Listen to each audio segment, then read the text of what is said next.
Muy bien, volvemos entonces, lo prometido, estamos con Orlando Ferreres por Skype, economista, ahí lo veo. ¿Cómo está Orlando Ferreres? Muchas gracias por estar con nosotros.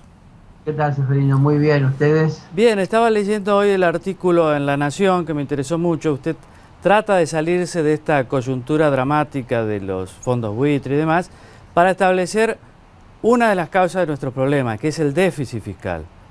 ¿Por qué no nos Exacto. explica brevemente qué quiso decir en ese artículo? Básicamente que los políticos cuando están en el poder empiezan a gastar para la caja estatal y bueno, con el tiempo los impuestos no les alcanzan. Entonces agregan más impuestos, casi siempre distorsivos, como agregaron el impuesto al cheque o agregaron los impuestos a exportar, ¿eh? Que son evidentemente algo raro que no hay casi en ningún país. Y impuestos a la exportación, al contrario, hay subsidios a la exportación, pero no impuestos. Y como eso tampoco alcanza, después se entran a endeudar y llegan a un extremo hasta que la cosa entra en default. O a veces no se pueden endeudar porque todavía no salieron del default, como es el caso actual. Siguen gastando y cuando ya no alcanzan ni los impuestos ni la deuda, entran a usar la emisión de dinero espurio, o sea, sin ningún respaldo, hasta el extremo que empieza a haber inflación y no paran cuando están el 3, 4, 5% anual, siguen cuando están el 10, que ya es un número súper peligroso, y continúan también cuando está en 30 o 20 y llegan a 40. El caso actual estamos en 40 y todavía no hay gran conciencia del problema que se genera con la expansión monetaria.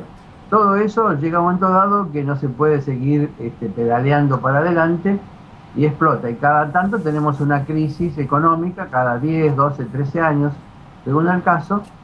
¿Y eso qué es lo que ocurre? Bueno, cuando viene la crisis la pagan todos, pero especialmente los asalariados que quedan desocupados. Por ejemplo, en la crisis del 2002 se llegó a 56% de pobreza, que en parte era una combinación de 25% de desempleo y bajos salarios.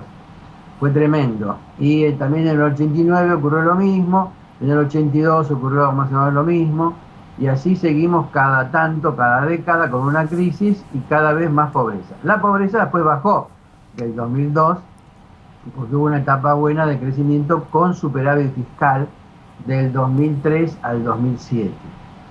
Y no había inflación, casi era del 3-4% anual, el crecimiento era del 10%, superávit fiscal, superávit gemelos, inclusive superávit del sector externo, y esto fue buenísimo, una etapa que funcionó bien, pero tampoco duró, porque ahí vino entonces el gasto público fue creciendo y los recursos no, y empezó a aparecer el déficit y la expansión monetaria. En el 2007 volvió la inflación.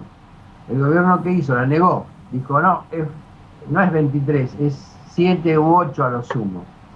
Y bueno, multó a todos los que decían que era más arriba de 20 la inflación, y ahora estamos en 40 con un déficit fiscal enorme y con una recesión económica. O sea que el déficit fiscal y la inflación y el desorden fiscal, para seguir usando esa famosa caja del Estado, no es solamente la nación, estamos hablando también de las provincias, los municipios, también hablamos de la capital federal, que también tiene muchísimo gasto y va a apelar a la deuda.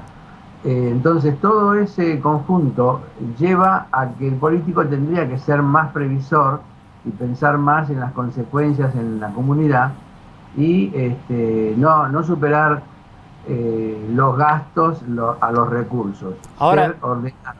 ¿Mm? ahora, es difícil esperar mucho de nuestros políticos, porque también los opositores, a la hora de hablar de los problemas, nunca ponen el, el índice, digamos, en lo que se gasta.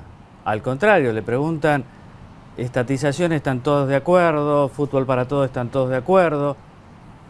Parece Claro. que es muy Bueno, poco popular, es muy poco correcto hablar de gastar solo lo que podemos gastar.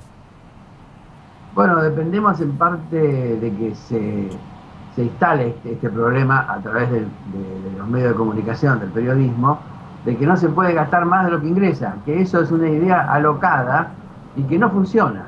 Uno podría gastar más de lo que le ingresa para hacer por ejemplo, un tren rápido a Rosario con deuda. Eso estaría bien, pero tiene que ser muy acotado y no puede tomarse deuda para pagar salarios, sueldos o pagar jubilaciones como se hace a veces. Pero evidentemente se usa la deuda para pagar gasto corriente. Y entonces queda una deuda por un lado y por el lado del activo no hay nada. El patrimonio neto del Estado va disminuyendo y actualmente es unos 150.000 millones de dólares negativo. O sea, tiene más deudas que pasivos, tomando Ahora, la deuda pública tanto externa como interna, ¿no?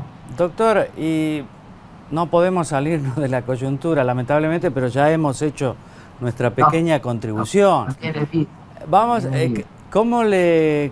¿qué perspectiva tiene usted sobre la negociación que comienza con los fondos buitres por esta sentencia del juez Griesa?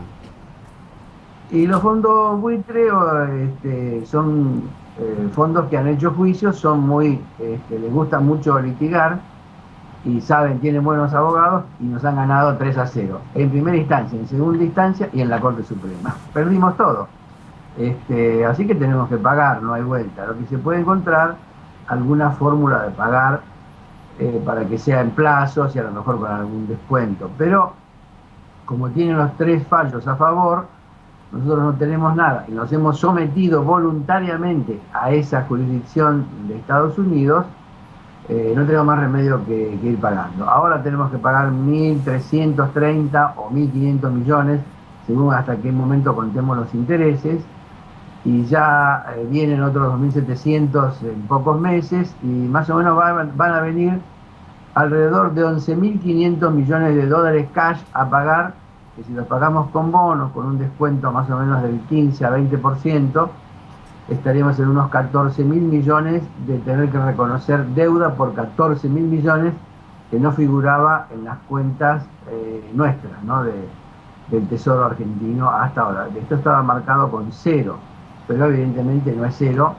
y bueno, tenemos que reconocer esto. O sea que con los fondos buitre vamos a tener que pagar, veremos con qué formato se paga, pero se va a pagar. Y creo que no hay remedio, no hay alternativa, porque ya hemos perdido las 3 instancias de los juicios. Así que eso viene bien porque posiblemente de esa forma podríamos volver otra vez a los mercados voluntarios para hacer algunas obras que hacen falta, para poder hacer, por ejemplo, algún tren mejor, mejorar el tren a Rosario, que es un desastre, y lugares que están con problemas de cloacas, mejorarlos. Todo eso podría colocarse deuda, no para tapar el agujero fiscal como pretende el gobierno actual, sino para hacer alguna obra.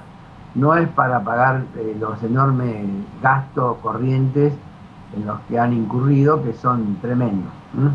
Muchas gracias, doctor Ferreres, muchas gracias por su tiempo y Bueno, su disposición. y ahí, por ejemplo, una cosa buena de esto es que se normaliza la relación financiera con el resto del mundo. Eso es muy positivo. Así que démosle también el ángulo adecuado para no ser tan pesimistas. Muchas gracias. Hasta pronto. Gracias a ustedes por llamar.